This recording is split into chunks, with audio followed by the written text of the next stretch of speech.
Não, pode deixar aí. Alguém doente essa noite aqui? Venham aqui, por favor, que nós queremos ungir com óleo. Queria chamar a pastora Márcia e o pastor Elano.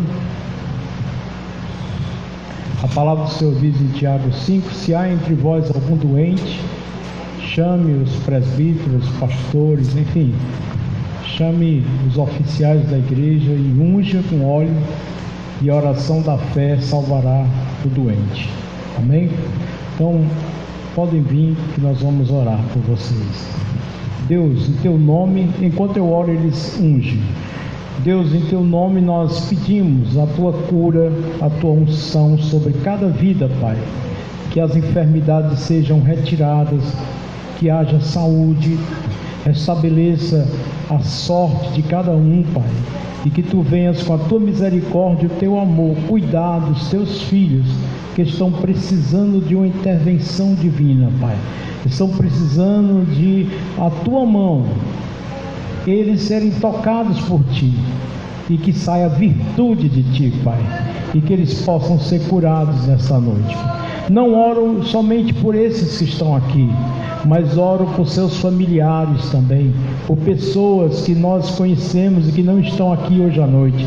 Que o Senhor visite cada lar, que o Senhor visite cada leito no hospital, que o Senhor venha estar tocando em cada pessoa e, segundo a Tua vontade, levantar o enfermo ou não, assim a Tua vontade será feita. O Senhor sabe o que deve fazer, Pai, mas o nosso desejo como servos de Deus é que todos sejam curados, todos sejam restaurados, mas a decisão é o Senhor quem faz sempre. Muito obrigado, confiamos na Tua decisão, Pai, e que cada um receba esse bálsamo, esse refrigério, Pai, essa Tua bênção nessa noite, em nome de Jesus, para a glória do Teu nome. Amém, amém e amém, Senhor. Glória a Deus, aleluia. Os irmãos que estão sentados vão abrindo em Lucas capítulo 19, só que trocaram as Bíblias aqui. Foi meu filho, eu acho. Ah, não foi ele. Está ali, colocaram aquela Bíblia lá, né? Mas tudo bem, pode transferir. O pastor é cego, tio. Para enxergar é luta. Lucas capítulo 19. Glória a Deus, aleluia. Versículo 22 ao 48.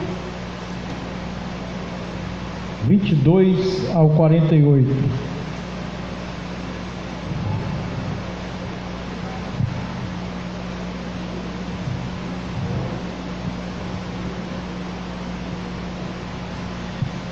Jesus pediu para que a gente se lembrasse dele na Santa Ceia. Aliás, se lembrar de Jesus tem que ser sempre, não somente na Santa Ceia, mas em todos os momentos das nossas vidas. Porque lembrar de Jesus e aplicar o andar dele, o agir dele no nosso cotidiano, gera bênção, geram virtudes, gera triunfo. Como algumas palavras as pessoas gostam de usar, sucesso. As coisas começam a funcionar quando a gente coloca as palavras de Deus dentro do nosso coração e agimos segundo essa palavra, segundo o que Ele nos ensinou. Então, nessa noite, eu quero que você preste atenção a algo que poucas vezes nós pregamos, e já que é Santa Ceia, nós vamos nos lembrar que foi a entrada de Jesus em Jerusalém, aquela entrada triunfal, e que Jesus chorou. E hoje eu quero trazer as razões por que Ele chorou. Por que Jesus chorou? Quando estava vendo aquela multidão, gritando glória a Deus nas alturas, etc e tal, aleluia, louvado seja o Teu nome, e aquela festa, e Ele entrando com o jumentinho, e ele chora. Quando Ele olha para Jerusalém, quando Ele olha para a cidade, quando Ele olha para as pessoas, Ele é movido por dentro e começa a chorar. Por que Ele chorou? Né? Então vamos ler aqui o que aconteceu. Versículo 22 em diante diz assim: porém Ele disse, Lucas 19, eu não estou enxergando direito.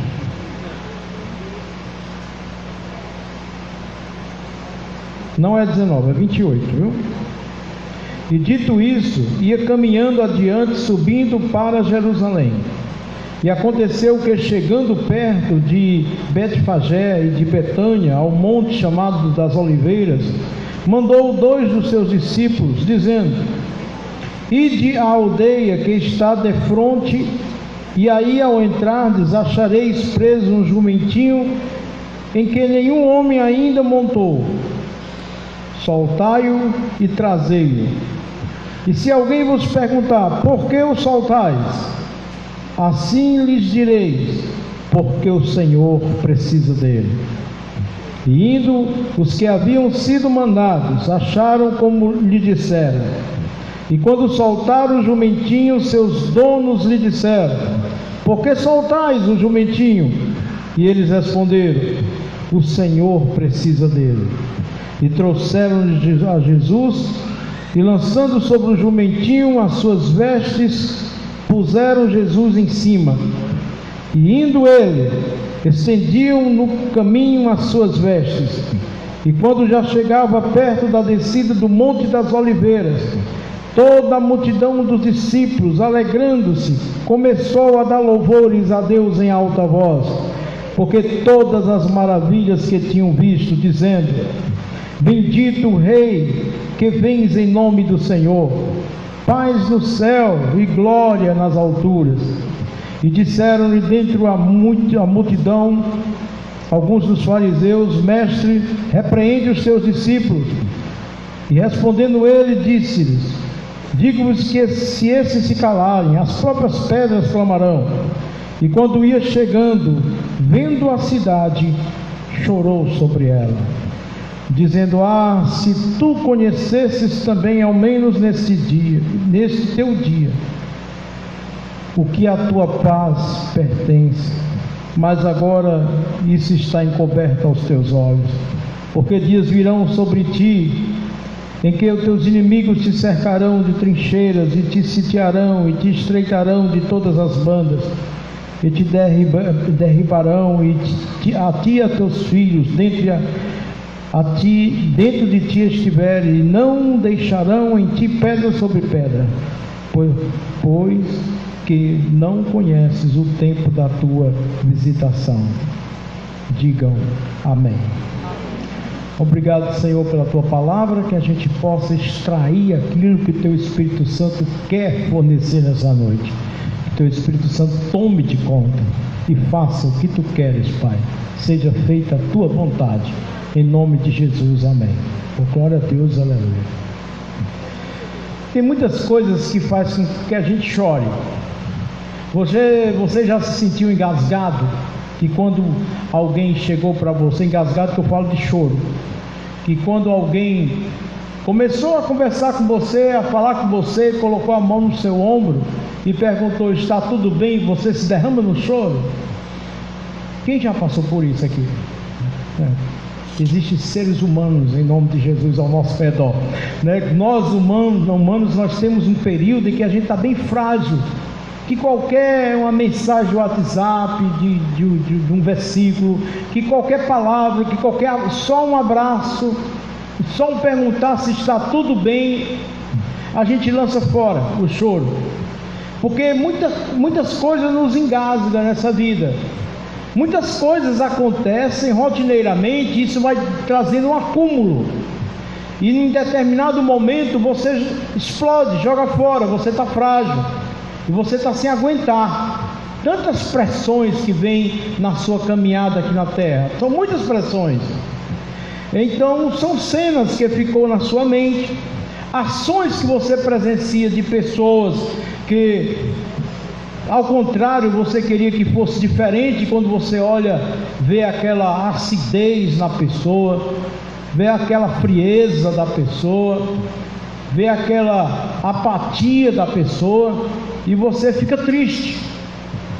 É muito difícil essas coisas, a gente conviver com desprezo, com desdém, com essas coisas que nos entristecem.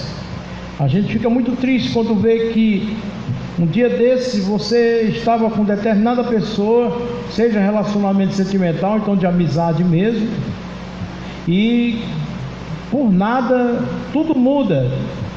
A pessoa se afasta de você, você se afasta da pessoa, e aquele abraço não acontece mais, aquela conversa rotineira não há mais, tudo muda, né? E num pequeno espaço de tempo, aquelas cenas se passam. Jesus chorou porque Jesus viu muita coisa que estava acontecendo, que aconteceu e que ia acontecer.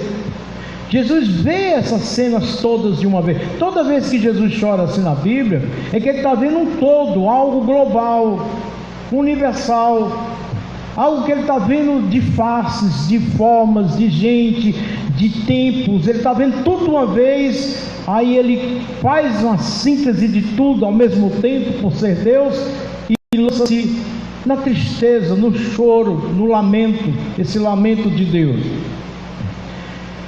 Então eu quero passar hoje apenas 3 coisas, 3 razões porque Jesus chorou, que a gente pode, num contexto bíblico, num contexto da vida de Jesus e bíblico, a gente pode decifrar nessa noite. Primeira coisa que a gente pode extrair é que ele chorou porque percebia que a cada dia seus próprios discípulos continuavam sem entender o que ele falava, sem entender a nova aliança, sem entender quem ele era, a razão por que ele estava, e que infelizmente os discípulos, mesmo caminhando com ele, continuavam religiosos, ou seja, continuavam aquelas pessoas que se dizem de Deus, que estão dentro de uma religião, que apenas cumpre regras, que apenas obedece regras, mas não há reflexão, não há um aprofundamento, um conteúdo maior, mas não, é porque tem que obedecer, obedece. E Jesus fica triste por isso. Por quê? Porque Jesus estava lidando com religião há muitos anos. Antes de vir à terra, ele já lidava com essas coisas, ele já percebia com essas coisas. E muitas vezes em texto do Antigo Testamento, Deus está irritado com os sacerdotes, com a religião. Ele está triste pela hipocrisia, pela mentira, pelo desvio que eles fizeram das Escrituras e do trato que eles tinham com as pessoas. E você diz, os sacerdotes eram assim? Não, era você, era eu. Todos nós, os sacerdotes, que gerava os filhotes, que era quem? A membresia. O povo de Israel, o povo tinha conhecimento de Deus, mas era um conhecimento falho, um conhecimento apenas do que o sacerdote dizia para obedecer, mas não vivenciava. Por isso que Deus, em certa vez, detestou o sacrifício, disse, eu não quero mais sacrifício de vocês, eu quero a sinceridade. É muita falsidade esse sacrifício que vocês fazem. Quantas e quantas vezes no Antigo Testamento Deus está dizendo assim, chega, eu estou de saco cheio, eu não estou tolerando mais isso, eu não estou vendo sinceridade em vocês, não há sinceridade no sacerdote. Oséias 4 diz, não há em vocês, todo mundo está em crise. A gente não vê sinceridade no andar com Deus, a gente vê religiosidade, bate o ponto nos cultos, dizima, faz uma caridade a alguém, lê a Bíblia ali como um devocionalzinho, alguns versículos para dizer que naquele dia ele leu a Bíblia, mas não vivencia nada, não consegue.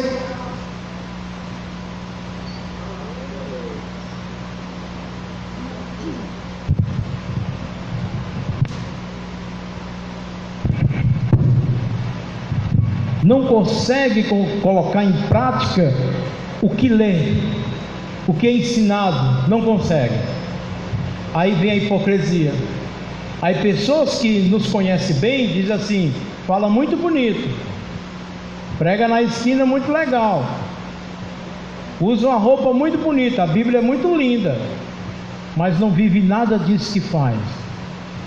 Eu ontem conversando com a pessoa me contando uns fatos, num grande colégio aqui em Fortaleza, e dizendo assim, eu fiquei tão assim triste, pastor, porque uma pessoa chegou no colégio, fez uma bagunça, uma pessoa que tem condições, uma pessoa, eu não vou nem dizer a profissão dessa pessoa, e humilhou a professora, humilhou todo mundo e estava furioso, por causa de besteira.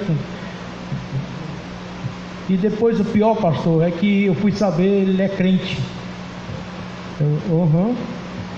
E teve outra lá, uma mulher estúpida, uma mulher sei o que, fez isso, fez aquilo. Sabe o que é que eu descobri, pastor? Eu disse, não, é crente também. É aquilo, a pessoa diz assim, isso é crente. Isso é postura de quem nasceu de novo. Isso é a postura de um católico, um que se diz seguidor de Deus, de um crente que se diz seguidor de Jesus. Se a postura é isso que está colocando em prática, porque tanto o padre como o pastor está ensinando o caminho direitinho, o respeitar o próximo, o amar as pessoas, a postura. Mas a gente olha o cristianismo hoje e é muito falho. O muçulmano pelo menos diz assim, em nome de Alá eu vou matar, aí faz o que realmente está mandando fazer. Mas o cristão que diz de Jesus não cumpre. Certa vez quiseram evangelizar o Gandhi na Índia, ele disse, olha, os missionários, ele olhou para os missionários e disse assim, olha, não tem texto melhor, não tem palavra mais linda, mais poderosa, mais eficaz do que as bem-aventuranças, que está em Mateus 5, ele sabia. Não tem nada igual. Agora, o que não faz com que eu escute vocês é porque vocês não vivem aquilo que vocês pregam. Vocês não vivenciam aquilo que vocês estão pregando. Aí isso não gera autoridade, não traz fascínio, não traz vontade. A gente vê muito isso quando tem esse ódio dos crentes pelas autoridades, diante das autoridades. A gente vê palavrões de pessoas que colocam no Facebook com o presidente da República. Uma ignorância das escrituras sagradas tão grande, porque a Bíblia pede para respeitar as autoridades, porque são constituídas e colocadas por Deus, queira ou não queira. Quando chegaram para Jesus dizer assim, é certo esses impostos, que eu digo uma coisa, Roma cobrava impostos pior do que no Brasil, que é um país que tem que cobrar mais impostos, viu? Foi o que Jesus disse, dá a César o que é de César, e a Deus o que é de Deus, continue pagando imposto. A gente não vê Jesus e os discípulos jamais em confronto com governos. Olha a tua Bíblia, lê, está aí, ó, no teu colo, vai, me mostra onde é que está. Eles de encontro com o governo, ao contrário, eram ovelhas diante do matadouro, dentro do matadouro, morrendo. Mas não agiram nada, não houve rebelião, não houve nada. E o que são os crentes hoje? Chama palavrão pesado, que eu li, eu disse, é possível, pior, que a ovelha é minha. Não sei se a ovelha é minha, talvez nem me respeite. Acho que nem me respeita não, como pastor não. Tem muitas pessoas aqui que não me respeitam não, e nem gostam de mim, já sei disso. Não sou bobo para se iludir com isso. Então eu olhei lá, eu disse, pelo amor de Deus, que coisa ridícula. E fico agredindo, e outros defendendo bandeira do outro. Aí o outro se levanta contra o outro, tudo política, pessoal. Brigando por esses homens que a gente já sabe, que a gente tem que respeitá-los, orar por eles, mas não está levantando bandeira e brigando por nenhum deles. Em nome de Jesus. E a gente vê essas loucuras, esse ódio. Jesus chora, porque ele vê que aquela multidão de gente estava gritando, louvado o nome do Senhor, esse é o rei, esse é o quê? Não estavam andando com ele como deveriam andar, porque estavam disputando cargos, os discípulos não queriam ficar à direita ou à esquerda, no reino de Deus, no seu reinado. Entre eles havia animosidades, entre eles havia ódio. Certa vez João, o grande apóstolo João, disse, mestre, pede para lançar fogo sobre esse povo. Você já desejou que Deus lançasse bomba por esses caras que matam crianças? Criancinhas todas, né, violentadas. Aí você já orou assim, Deus? Ou você já disse assim, se eu pegasse eu matava? Pois é, Jesus chora porque o povo dele não nasceu de novo. Ainda há muita fofoca, ainda há muita briguinha, ainda há muito, coisa chata, ainda há muita disputa, ainda há muito desinteresse por Deus. Deus é segundo plano. Por que eles estavam gritando tudo aquilo? Porque se você prestar atenção aqui nas Escrituras, um pouco antes, você vai ver que eles estavam fascinados com o milagre. A atração que eles tinham por Jesus era diante dos sinais de Jesus. Cura, poder, comida, multiplicação de pães, cura, doente, curado, não sei o que, tudo. Essa era a fascinação, e essa fascinação que o povo tem com Deus, de barganhar. O que é que eu ganho com isso, sendo de Deus? A sua oração mostra qual o Deus que você serve, que você crê. Quando você só vive sugando Deus para pedir, é sinal que você não confia que Ele é o Deus provedor e que Ele pede para você descansar diante das ansiedades da vida. Você está ansioso, você está querendo, e é bens materiais. Veja, a oração do povo geralmente é só por bens materiais. E Jesus em Mateus 6 diz assim: não se preocupe com essas coisas, que essas coisas, eu vou... vai ser desenrolado para vocês normalmente. E os crentes não sabem que Deus não está querendo e prometendo riqueza para ninguém. Por quê? Porque a riqueza é raiz de todos os males, o dinheiro. Deus não quer fazer você de um mercenário, de um ambicioso. Aí você fica achando que para ser abençoado por Deus tem que ser rico, tem que ter dinheiro. Por isso que os pedidos, as orações que são feitas a Deus são hipócritas, falsas, interesseiras, sem conteúdo daquilo que Jesus simplesmente ensina no Novo Testamento. Que a gente não precisa ter essas ambições todas, viver na simplicidade. Mas nós não gostamos de simplicidade. Nós gostamos de ter o melhor carro, nós gostamos de ter a melhor casa. Nossa vida é só isso: casa, carro, passeios, dinheiro. E igreja é reboque. A reboque vem igreja, a reboque vem reino de Deus, a reboque tem as coisas de Deus. Não, isso aí é apenas um complementozinho. Primeiro lugar é meu bem-estar, é eu me sentir bem. E o que é que as igrejas estão fazendo hoje? Ensinando isso, ensinando a conquistar, a receber, a ter, a prosperar, enquanto que Jesus totalmente o caminho contrário. Jesus, quando chegou para eles, disseram assim: vão e pega um jumentinho.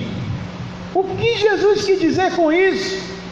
O que é que estava por detrás disso aí? Jesus, na sua palavra, está dizendo a ele: eu não venho, eu não estou como vocês querem que eu seja. Eu não sou o Deus que vocês querem que seja. Eu ando na simplicidade. Vocês estão em busca de poder. Vocês me querem para derrotar o governo romano e colocar Israel lá em cima, poderoso. Eu não vim para isso. Eu vim para mostrar a vocês a se relacionar uns com os outros, a amar uns aos outros, a andar em simplicidade e humildade. Eu vim para vocês para ensinar vocês a viver e vencer os seus males. Muitos males que há dentro de você. Você está precisando de uma salvação externa e uma salvação interna. Você mesmo, salvar de você mesmo, daquilo que você se assusta quando você olha para o espelho da sua alma e você vê que você ainda está cheio de coisas, de males, de ódio, de vingança, de amargura, de trauma, de rancor, de sei lá o que, de complexo, de tanta coisa que você carrega. Jesus diz: vão buscar um jumentinho. Eles obedeceram porque eram religiosos. Muita gente obedece só para obedecer, mas não presta atenção. Por que ele mandou pegar um jumentinho? Por que ele não entra de um cavalo branco, uma carruagem como rei? Ninguém perguntou. Apenas obedeceram e foram fazer ali o que ele estava mandando. Está cheio de religiões assim, só para obedecer, só para seguir a regra da igreja, só para o legalismo, só para, não pode isso, não pode aquilo, não pode, só vive disso, mas não vê a vida, não vê pessoas, não vê outras coisas, não abre o leque, não tem uma visão mais aprofundada das coisas, não tem. Estava conversando com a Carla hoje e infelizmente muitas igrejas não se preocupam com áreas que estão sendo tratadas nas quintas-feiras aqui no Vida Abundante, de mazelas que há dentro dos crentes. Muitas vezes é um pipoco, gente caindo, gente pulando, gente saltando, gente fazendo um monte de coisa, profetizando, falando em línguas e tudo, mas todos cheios de mazelas, doenças e feridas da alma, e não são confrontadas, porque acham que isso não tem muito a ver, e a gente vê a doença pairando nas igrejas. E vocês sabem muito de bastidores sobre isso, porque não é levado a sério, não é tratado, não é confrontado, acham que é besteira, mas não. Jesus principalmente veio para dar um alívio em você, para te fazer uma nova criatura, ter novos ideais, novos conceitos. Mas o que a gente vê, esse choro de Jesus, é porque continuamos do mesmo jeito. Passam-se anos e anos do mesmo jeito.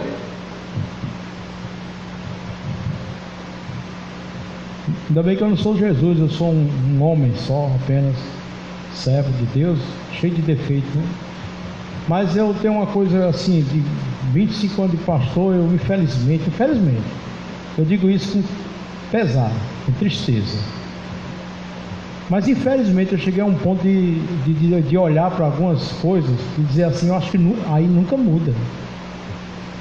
Eu não digo isso porque Deus não tem capacidade, não é nada disso. Deus tem capacidade para tudo. A questão é o livre-arbítrio do homem. O homem não quer mudar, não quer se fazer a vontade de Deus. Pode olhar, 30 anos de igreja, a mesma coisa, sabe, são as mesmas coisas, não muda. Eu sei que a gente tem que pregar sobre mudança, sobre transformação, eu acredito nisso. Eu já vi muita gente mudando, muita mesmo, mais do que quem não muda, graças a Deus. Mas há pessoas que não mudam, irmão. Pode mudar de 10 igrejas no ano, não muda, que a doença está dentro dela.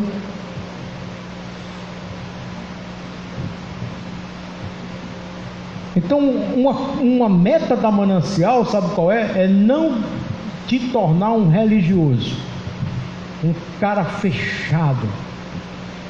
Veja que quando ele olha para os sacerdotes, ele depois aqui nos versículos, você vai ver ele criticando os sacerdotes do templo.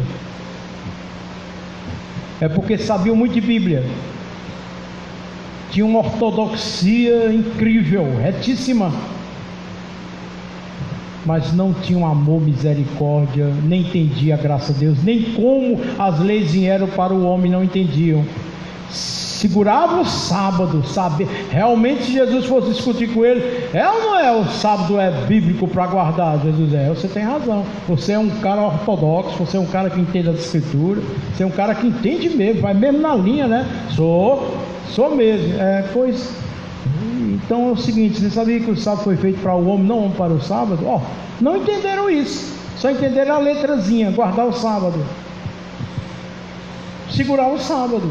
Tem igrejas hoje que dizem que nós e as outras igrejas que não guardam o sábado, a gente vai tudo para o inferno, só porque não guarda o sábado. Não entendeu o sentido do sábado, que é um descanso, que é qualquer dia. Coitado de um vigia que não pode tirar, perdeu o emprego, se estiver nessa igreja. Você entendeu? Então são pessoas que brigam pela letra, por algumas coisas, mas não vê o contexto. A Bíblia diz que é para apedrejar, é ou não é, Jesus? Mas você consegue ver que se for para apedrejar, vai ter que ir todo mundo? Não. Pois vai ter que ir todo mundo. Porque pecado não é só adulterar. Pecado também é seu coração com desejo de matar. Esconder as suas falhas diante das falhas dos outros. Usar as falhas dos outros para esconder as suas falhas. Enxergar somente o outro e não a si mesmo. Tire a trava no olho. Que tipo de gente, irmãos, nós estamos sendo formados? Será que Jesus, quando olha para a gente, está chorando também? Será que a gente está se tornando religiosos e sem entender a graça de Deus, o amor de Deus? A religião, infelizmente, ela cria intolerância,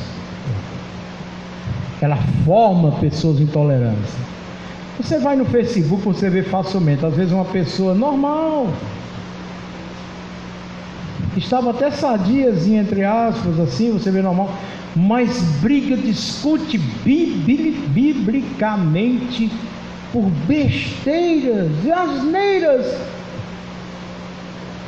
E um idiota teólogo que tem, um estúpido, chegou a dizer que igreja onde a mulher é pastor não é igreja. Ô bicho idiota, burro, idiota. É outro idiota que não sabe, ou fedorento, sepulcro caiado, que Jesus diz aqui em Mateus 23. O bicho é idiota, não sabe de nada. Dizer uma besteira dessa. Está cheio de gente assim.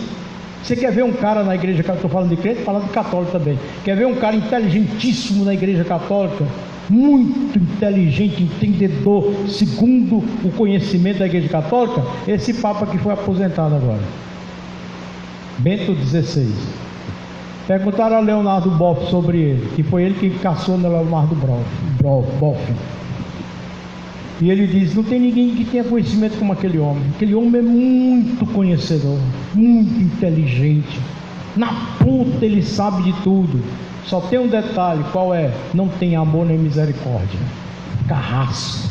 Os fariseus eram assim, os escribas eram assim. Conheciam a Bíblia de ponta a ponta, mas para destruir e não para gerar vida e vida com abundância. Não adianta. A forma como você vê as Escrituras, a forma como você vê um Deus tirano, um Deus castrador, enquanto que a Bíblia Sagrada diz em Mateus 12, versículo 20 e 22, que ele não esmaga a cana trilhada, nem apagará o pavio que fumega ainda. Com a sua vitória final acabará com todos os conflitos. Diga amém. É um Deus que cuida, que sara, que transforma. Ele veio, presta atenção, ó. Jesus veio não para matar, roubar e destruir, que é o que a religião faz, cheia de ódio. Jesus veio para que tivéssemos vida e vida com abundância. Com isso as leis se chocaram diante dele. Por isso que ele quebrou paradigmas demais. É por isso que quando ele olha para os religiosos conhecedores das Escrituras, ele diz: raça de víboras, fedorentos, filhos do inferno. Mateus 23. Viu? Tem nada que eu estou criando aqui. Filhos do inferno, e vocês ficam pregando para os outros se converter, para virar 2 vezes mais filhos do inferno como vocês. Mateus 23, não se escandalize não. Mentirosos, serpentes, víboras. Aí quando ele chega para um cara que nem andava no templo, um cara que era um centurião, ele diz: nunca vi tanta fé em Israel. Quebrou um paradigma. O judeu em si, os discípulos em si já ficaram perturbados.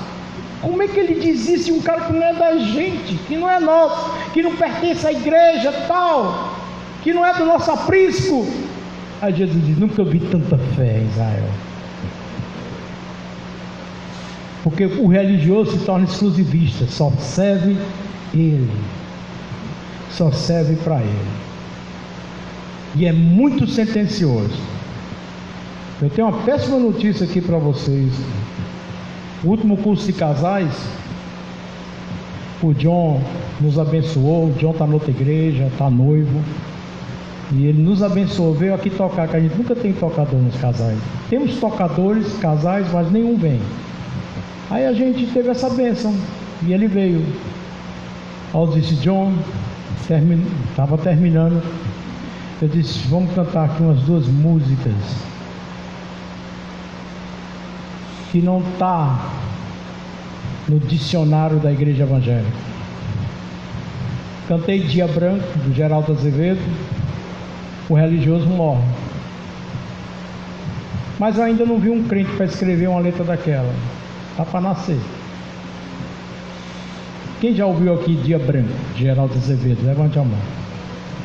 Não, está com medo, né? Porque foi pecado, né, irmão? É pecado. Faz mal, irmão. Faz mal.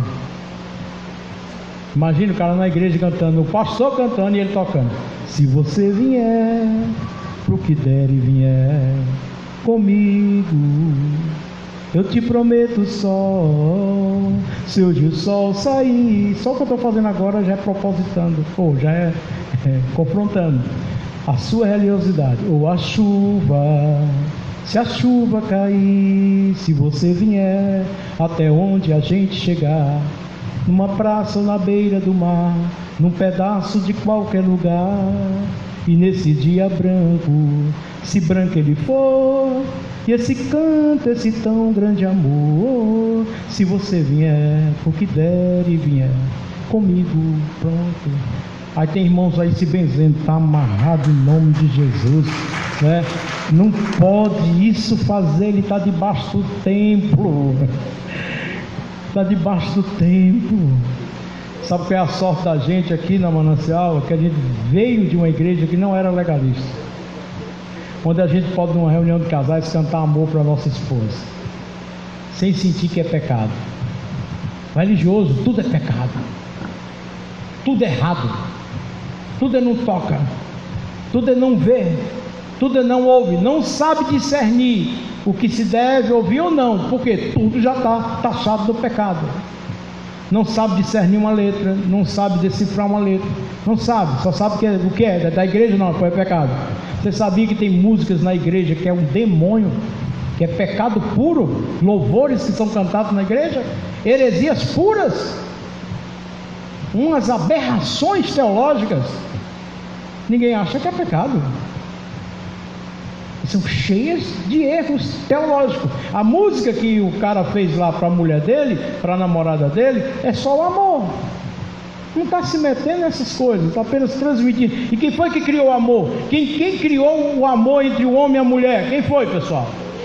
Quem foi que gerou isso dentro de você? Deus. De dizer para sua esposa uma poesia de algo. Jesus chora porque o povo continua, os discípulos continuavam sentenciosos religiosos. Como é que o senhor sabe muito disso? Primeiro, em algumas ações, e aquelas que quando Paulo chegou, viu Pedro todo legalista ainda, todo judaizante ainda, não querendo se misturar com os outros, que não era de Israel. O que é que Paulo diz? O que é que o menino diz? Como é? O que é dito a eles que não era certo, e Jesus chega e confirma no sonho. Diga amém. Segunda coisa que Jesus chora é que ele percebe que o povo é exatamente o primeiro que eu já entrei no segundo. Segunda coisa é que Jesus percebe que o povo ele é muito vulnerável, ele muda muito. Aquele povo que está aplaudindo Jesus foi o mesmo que disse: crucificam depois. Por quê? Porque o milagre não estava mais, que quando ele estava vindo na via dolorosa, ele estava com a cruz enfraquecido, fragilizado, ia ser morto, em más lençóis, entre aspas. Aí o povo disse: cadê os pães multiplicados? Cadê o poder? Cadê o milagre? Não tem mais não, pois crucificam. Você já sentiu isso em amizades assim? Né? Enquanto você estava servindo, enquanto você estava ajudando, enquanto você estava sendo alguma coisa, a pessoa, poxa, você era o bambambam.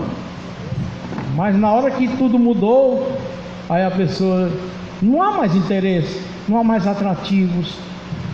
Jesus olhando aquela multidão toda, né, gritando, sei o que, etc. Jesus já viu lá na frente, vão gritar já crucificam para mim.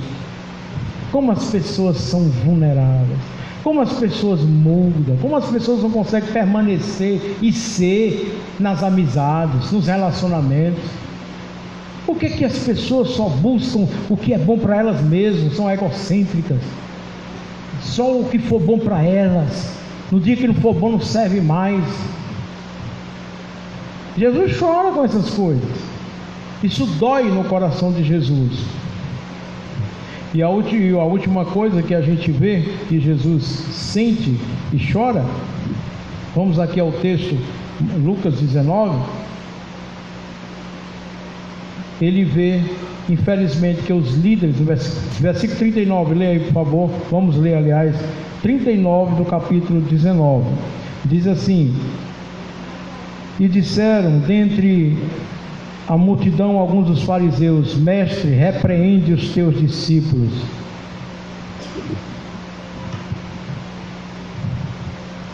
não deixam que as pessoas te vejam como tu és. Repreende este homem que está falando essas coisas, que está gritando essas coisas, repreende, mestre. Jesus não tem como. Se eles não falarem, até as pedras vão falar no lugar deles. Não concordo com você. Vocês entenderam o Deus errado. É isso que ele quer dizer. Vocês usam Deus errado, Deus estranho. Não concordo. Nunca vou concordar. Jesus nunca mudou da opinião dele, porque ele é Deus. Nós podemos até mudar, né? Para melhorar. É isso que eu quero passar para vocês. Jesus queria que os discípulos dele, irmãos, pudessem ter uma abertura no coração. Ou seja, eu aprendi na religião farisaica ou dos saduceus, assim, mas esse que está chegando está me ensinando de outra maneira, então eu vou seguir a este que é Jesus. Aí muda.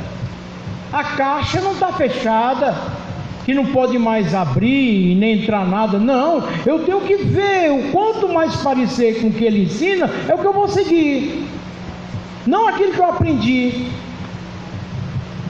O que é que a igreja evangélica, os crentes aprendem? Tanta loucura. Não pode jogar bola, não pode isso aqui, não pode aquilo outro, não pode... É assim, irmãos, é o seguinte: eles olham as escrituras, é triste, é muito triste. Eles olham as escrituras assim, de uma maneira, e dizem, não tem aqui, não é para ter aqui. Aí ignoram umas coisas tão simples. A pessoa bate palma no culto para adorar a Deus. Não, que não estou vendo aqui no Novo Testamento ninguém batendo palma, me mostre. Eu não estou vendo aqui a mulher está à frente de nada, me mostre.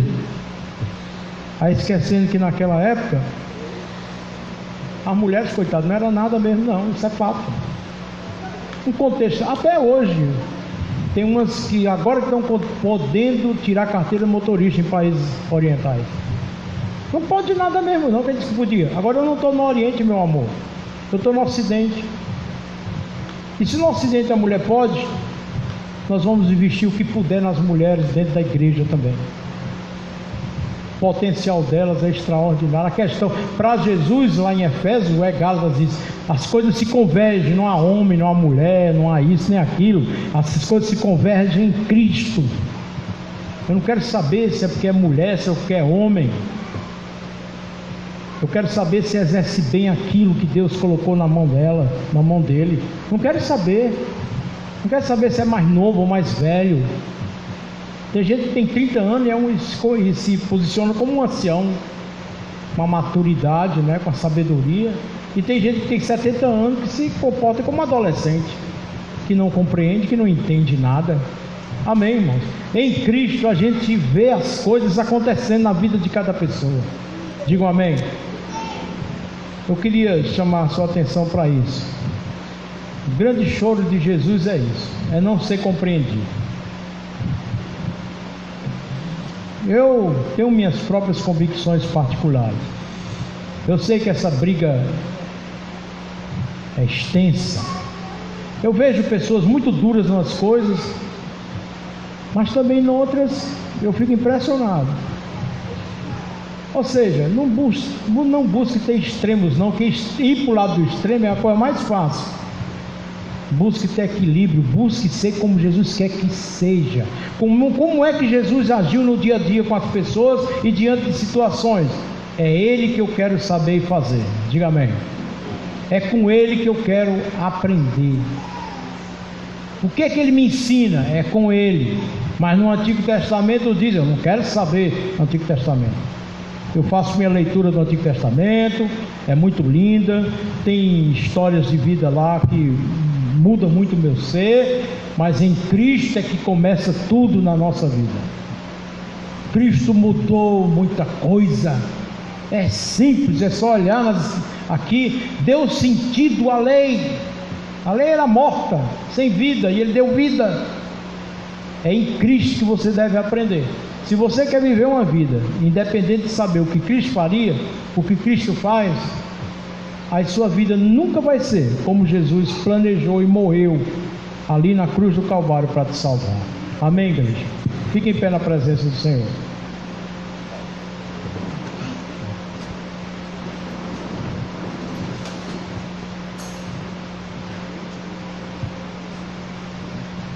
Eu quero dizer algumas coisas, só concluir, já que eu cantei hoje à noite aqui, com certeza alguns não gostaram, não foi por causa da minha voz, eu tenho certeza. Talvez você se chocou, mas é uma coisa aqui, se Jesus estivesse aqui, Jesus fez coisas que chocou todo mundo. Vou contar umas para vocês, poucas, para você refletir, examine-se e depois a gente ceia. Naquela época, mulheres, olhem para mim. Naquela época, um homem não podia estar conversando com mulher. Por quê? Segundo a tradição, era desperdício de tempo. A oração dos judeus, sabe qual era? Obrigado, Senhor, porque eu não nasci cachorro, cão, né? Porque eu não nasci ímpio de outra nação e porque eu não nasci mulher. Veio Jesus e chocou todo mundo. Como? Andando com as mulheres, conversando com as mulheres de toda espécie, principalmente com as prostitutas.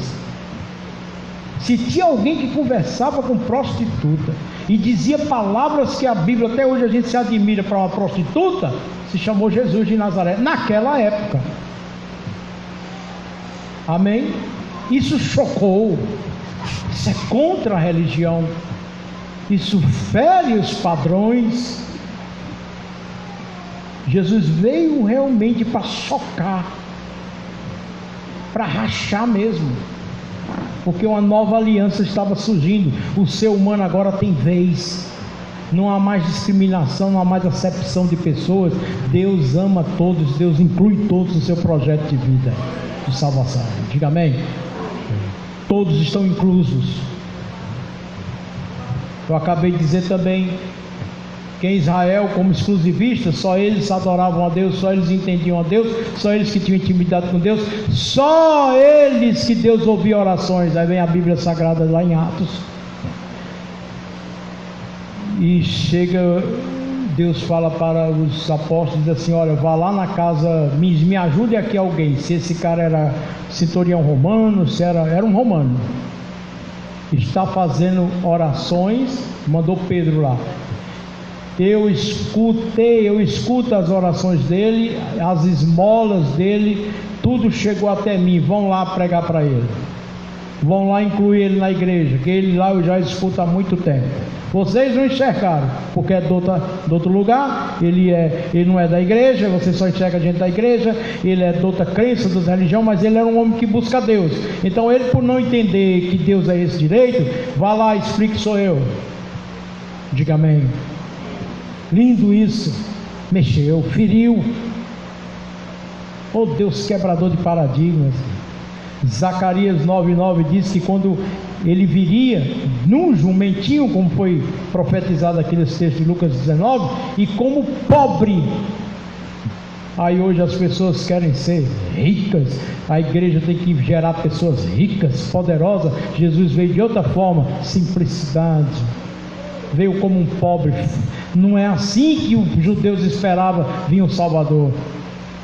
Esperava como um rei mesmo, poderoso, com a cavalaria. Ele veio no jumentinho e veio, Zacarias 9:9, como um pobre. Você quer saber se Jesus era pobre? Zacarias 9:9 diz que ele viria assim. A oferta de Maria e José no templo foi de pobre, de pombinha. Tinha do rico, tinha do médio, tinha do pobre. A classe dele era pobre, foi 2 rolinhas. Simples. Para prender ele teve que alguém beijar, para dizer, porque era igual a todo mundo, vestia como todo mundo, andava como todo mundo. Viveu numa cidade que não era nada, Nazaré. Amém. Aprenda com Jesus, é o desafio que eu faço a você nessa Santa Ceia. Para de estar lendo livros aí, para de estar lendo algumas coisas aí, para de estar pensando que é aquilo que você aprendeu na sua religião, e começa a se converter a Jesus, que você vai ver o que é viver uma vida com Cristo, é através de Jesus. Ele ensina você. Vamos dar as mãos. Glória a Deus, aleluia. Fecha os corredores. Queria chamar a Bel. Só você mesmo, por favor.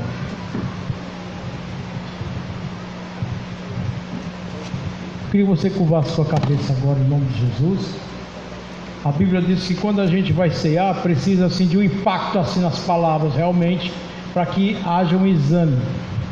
Examine-se o homem a si mesmo. Você tem que pensar em algo. Você foi confrontado hoje à noite a pensar. Eu invadi a sua privacidade religiosa. Eu abri a porta sem permissão.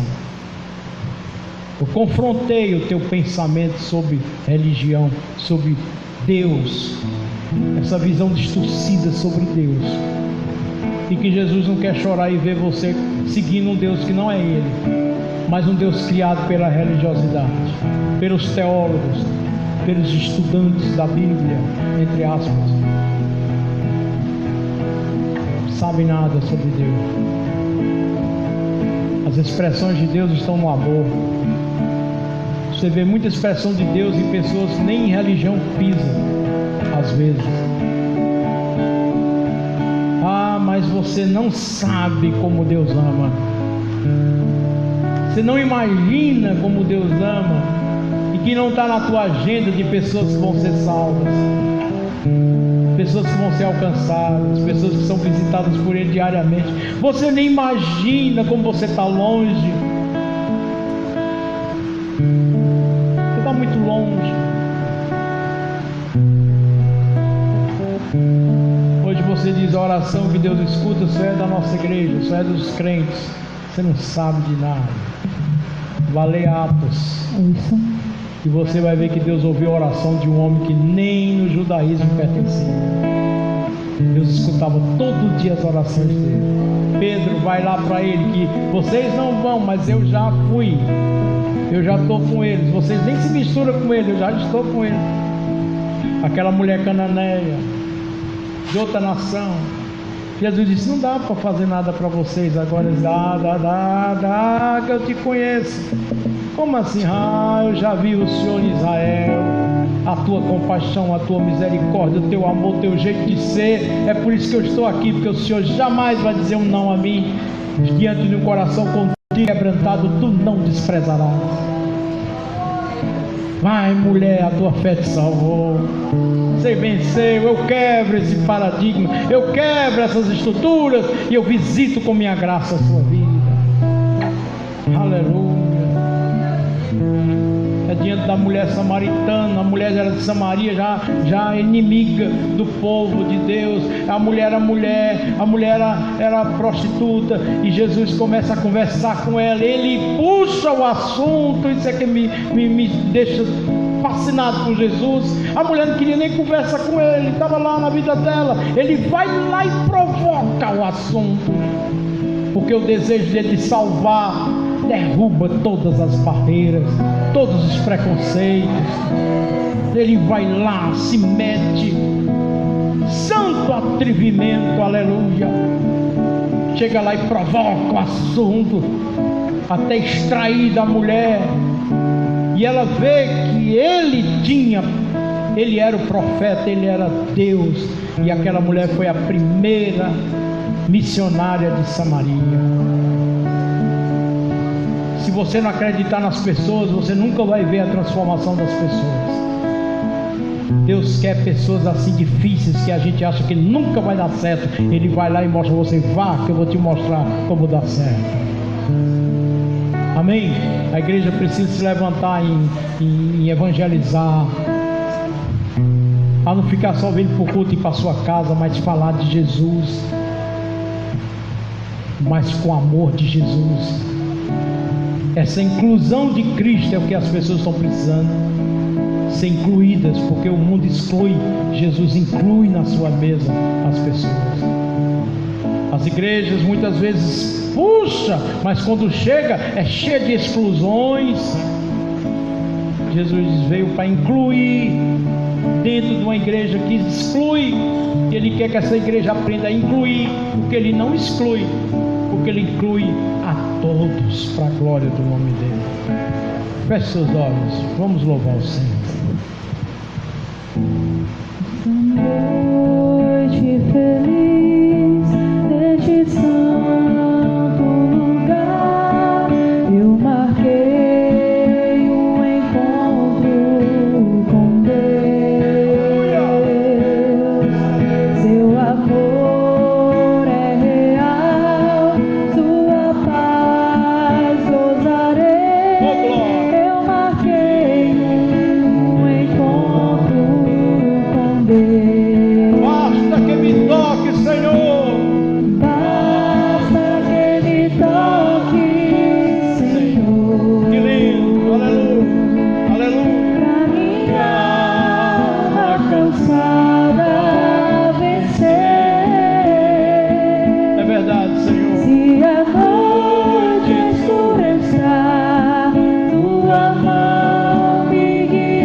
você hoje e sempre. Em Jesus eu achei salvação, encontrei e a paz para o meu coração.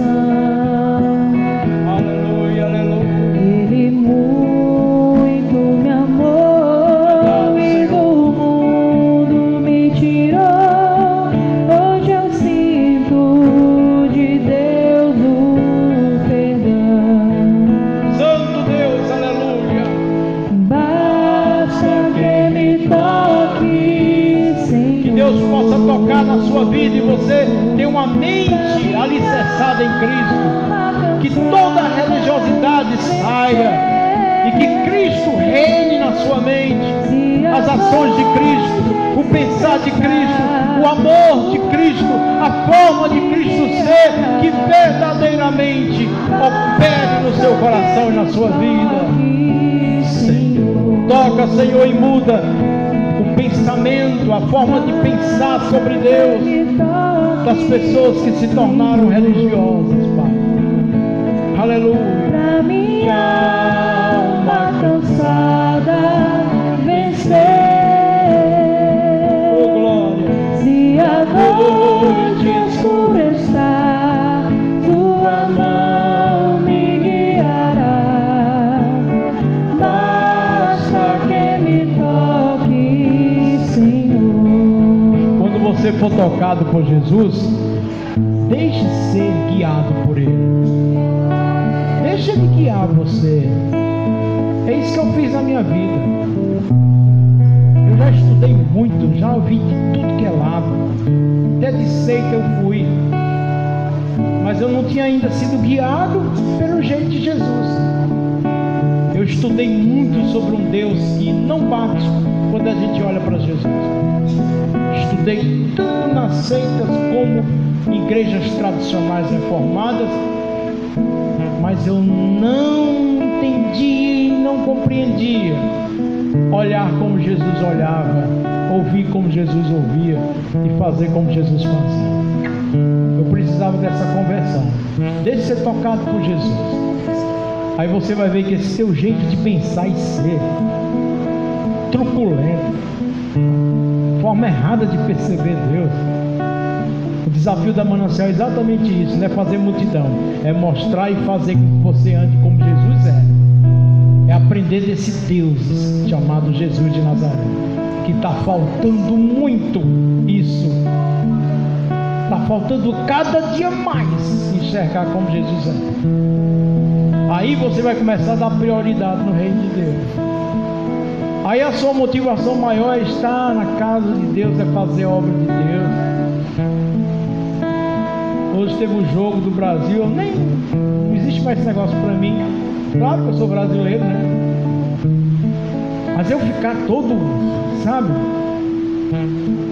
Sei lá, tem gente que se doida com o tempo da Copa. Parece que baixa um espírito diferente, uma coisa esquisita. Irmãos, quando a gente está em Cristo mesmo, sabe? O chamego da gente é Jesus de Nazaré. A empolgação da gente é Jesus.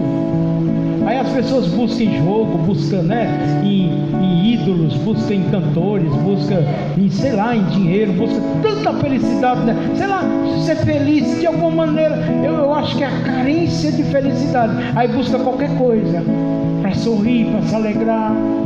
É bom quando a alegria já está dentro de você, que não depende de nada, não depende de resultado de jogo, não depende de Copa, não depende de nada, não depende se o time tal. Não. Tem gente que sabe mais a história do Ceará e do Fortaleza do que de Jesus de Nazaré. É ou não é verdade?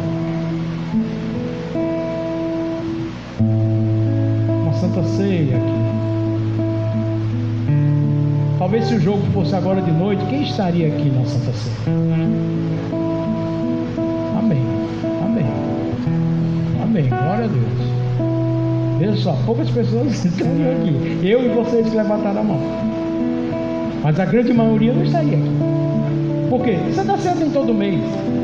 A Copa é uma vez na vida. Eu sei as respostas. Quando a paixão está aqui dentro, irmão, não cabe, não dá, sabe? Não dá não. Quando a coisa está aqui dentro, essas outras coisas são passageiras. Aí você vê a idolatria. Esses caras estão podre de rico às suas custas. Diante do endeusamento que você dá uns caras que nem precisam de você. Pode parar de jogar agora. Tem dinheiro pro resto da eternidade da vida deles. E quais são os exemplos dele? Transar, mulher, festas. É o exemplo dele. O Neymar era crente. Era. Não precisa ser mais crente. Não precisa mais de Deus. Pra quê? Tem tudo, amigão. Novo, mulher bonita do lado dele, festas, dinheiro que não acaba mais. O que é que ele quer com Deus? O que é que precisa de quê? Ele já tem vocês para endeusar. Ele já é um ídolo, já é um Deus, né? O crente está igual. O crente é cheio de idolatria. Quando Jesus olhou para aquele povo, disse: só quer me ver como ídolo que pode dar uma festa, mas na hora da cruz ninguém vai me seguir. Vão dizer crucifica. Entendeu? Não vai. Vai ficar um pouco, um mínimo. Pense sobre isso, irmão. Santa Sé, desafio que eu estou dando a você. Você hoje está sendo impactado assim de frente mesmo. Pode sair com raiva de mim, que eu vou ficar mais feliz ainda.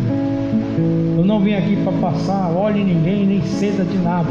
Eu vim aqui para trazer a palavra de Deus para transformar a sua vida. Nunca a palavra dos profetas era bem vista, porque doía. Arrependa-se, Israel, vocês vão morrer, vocês vão ser o quê? Eles vão matar esse profeta. Esse profeta está perturbando. Por quê? Nós só queremos palavras que não mostrem o nosso pecado e deixem a gente viver uma vida sem culpa, uma vida leve, e a gente viver como a gente quer viver. Jesus diz: não, se você não pegar a cruz e seguir, você não serve. Negue a si mesmo. Não posso negar. Negue. Ah, Senhor, eu cumpro todos os mandamentos. Jesus olhou para um rapazinho e disse: eu sei, realmente você cumpre, eu vejo. Agora faz uma coisa, vende tudo que tu tens e vem me seguir. Ah, não. Mas tchau. A Bíblia não diz que aquele cara voltou de novo, não. Senhor, em teu nome, Jesus, nos ajuda a não ter idolatrias dentro do nosso coração, a não ter ídolos no nosso coração.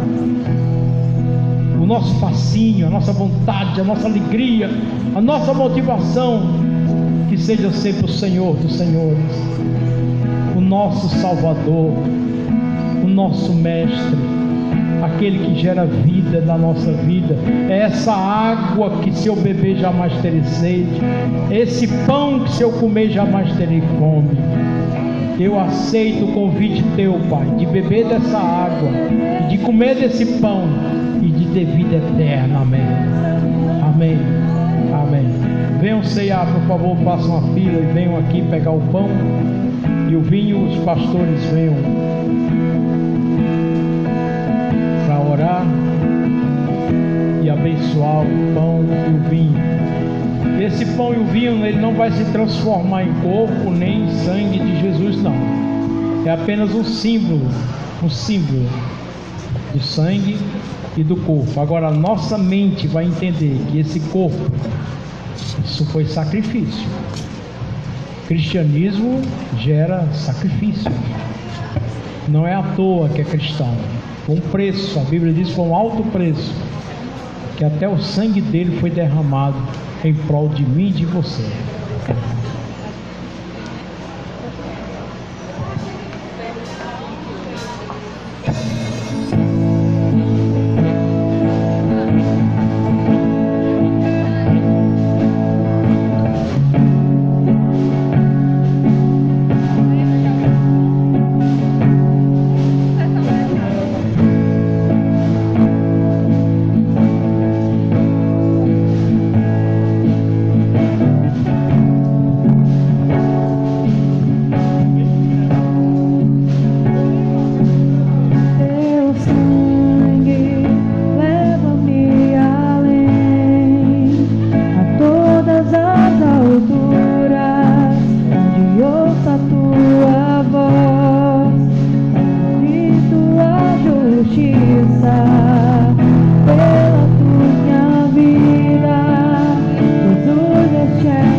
Pai, louvado e engrandecido seja sempre o Teu nome. Te agradecemos, Senhor, nessa noite, mais uma vez. Trazemos à nossa memória esse sacrifício de cruz, Senhor, por cada um de nós que foi feito. Aqui o corpo e o sangue de Jesus representados nessa noite. Que não sejamos hipócritas de não cumprirmos, Senhor, com a Tua palavra. Nos ajuda, porque somos falhos, somos humanos. E o Senhor se fez homem e habitou no meio de nós, para compreender a conjuntura humana, para compreender que dia após dia nós somos carentes desse Deus.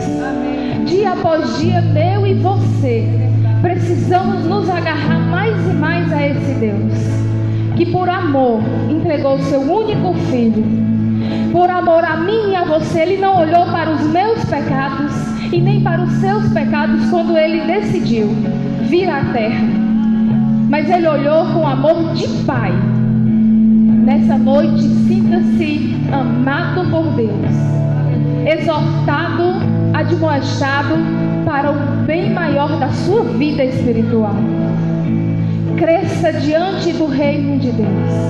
Aumente o reino de Deus através da sua vida. Seja isso o propósito maior da sua existência. Crescer e ajudar o reino de Deus a crescer. Te damos graças, Senhor. Em nome de Jesus nós choramos. Levante o seu pão, o seu vinho. Vamos orar pelo pão nesse momento. Senhor, estamos aqui como corpo de Cristo, uma igreja unida para fazer a Tua vontade. Neste momento celebramos, ó Pai, esse momento especial, na qual, Senhor, a Tua graça nos alcançou. E nesse momento, esse memorial, nós louvamos a Ti, dizendo, Senhor, muito obrigado. Em o nome de Jesus, você vai pegar seu pão, molhar no vinho e comer. Aleluia. Aleluia. Glória a Deus, aleluia. Os pecados que nos traz restauração, nada além do sangue, nada além do sangue de Jesus. Levanta o seu cálice também. Senhor, entregamos a Ti nesse momento. É a Tua igreja, meu Pai. É as famílias nessa noite aqui reunidas para louvar e engrandecer o Teu nome. Apresentamos a Ti esse momento também, esse memorial, Senhor, oh Deus, esse cálice aqui, esse suco de uva, na qual nós representamos o Teu sangue, Senhor, oh Deus, imagina na cruz do Calvário, para que nessa noite, eu, o meu irmão, a minha irmã, estivéssemos aqui reunidos para louvar e engrandecer o Teu nome. Em nome de Jesus, tomamos todos. Aleluia. Aleluia. Oh, glória a Deus. Você é livre, meu irmão. Glória a Deus. Nada além do sangue, nada além do sangue de Jesus.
Amados, nessa noite o grupo de louvor está colocando uma cantina e eu convido a igreja a abençoar a cantina, né? Fricassê, viu? É um prato bem gostoso, tá? Feito com muito amor, muita dedicação, e a nossa parte é realmente contribuir de alguma forma. Coloque suas mãos em posição de recebimento. Que o amor de Deus, que a graça do nosso Senhor e Salvador Jesus Cristo e as doces consolações do Espírito Santo repouse sobre cada um de nós, hoje e para todos sempre. Amém. Glória a Deus. Tenham todos uma semana abençoada na presença do Senhor. E quem desejar vir para o Baião, amanhã nós estaremos aqui.